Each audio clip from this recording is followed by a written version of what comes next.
What's up everyone, John Rettinger from TechnoBuffalo here, and I want to give you a full review of the HTC Surround powered by Windows Phone 7.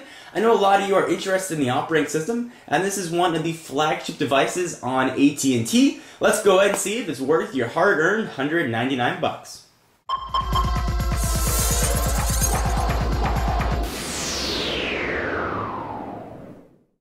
Alright, so before I get to the phone review and go over all the specs, I generally like to start a phone overview with talking about call quality. If the phone doesn't make good phone calls, no matter what the operating system is or what it can do, it's not going to be much use to you.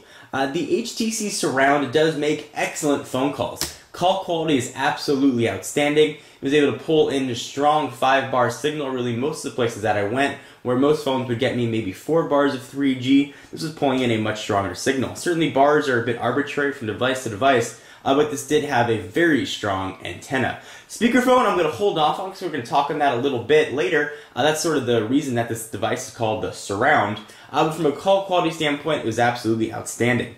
Alright, so now that we've discussed that, let me review the specs of this guy with you.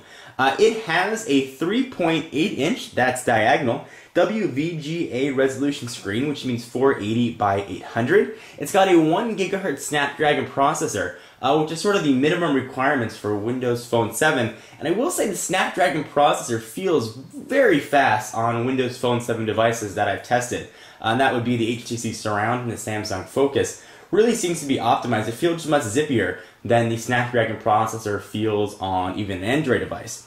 It has 16 gigs of internal storage, 512 megabytes of ROM, 448 of RAM. It's got on the back a 5 megapixel camera, which will do autofocus, LED flash, of course, and a video capabilities, which will record at 720p.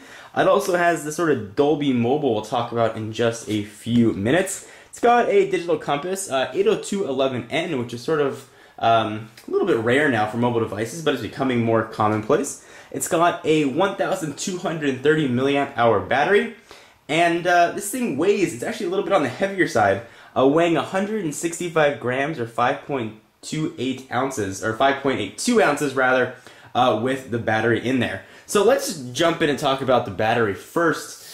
This is a very media-centric device. If you saw my overview on Windows Phone 7, you know this phone does a lot of stuff with these live tiles playing information. And even though it doesn't have multitasking support for third-party applications, it does a lot of stuff in the background for the native apps, and that sucks battery.